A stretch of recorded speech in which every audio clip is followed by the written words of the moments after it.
V Moideen Koya Haji, അദ്ദേഹത്തെ കുറിച്ച് എൻ്റെ മനസ്സിൽ ആദ്യം ഉണർന്നു വരുന്നത് വയലാർ രാമവർമ്മയുടെ ഒരു കവിതയുടെ ശകലമാണ്.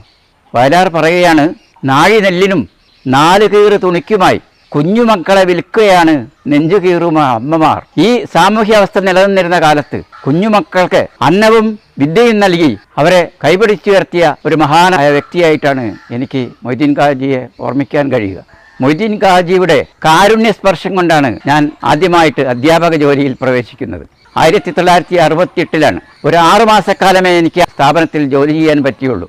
ആ 6 മാസം തന്നെ എൻ്റെ ജീവിതത്തിലെ ഏറ്റവും അവിസ്മരണീയമായ ദിനങ്ങളായിരുന്നു. TTC ജയിച്ചു വരുന്ന ഏതൊരു മുക്കത്തുകാരനും അല്ലെങ്കിൽ B.Ed ജയിച്ചു വരുന്ന ഏത് മുക്കത്തുകാരനും ഓർഫനേജിൻ്റെ വിദ്യാലയത്തിൻ്റെ വാതിലുകൾ തുറന്നു കൊടുക്കപ്പെട്ടിരുന്നു. മുക്കത്തുകാരായ ഏതൊരു അധ്യാപകനും ഓർഫനേജ് വിദ്യാലയത്തിൽ ജോലി ചെയ്യാതെ വിരമിച്ചവർ വിരളമാണ്.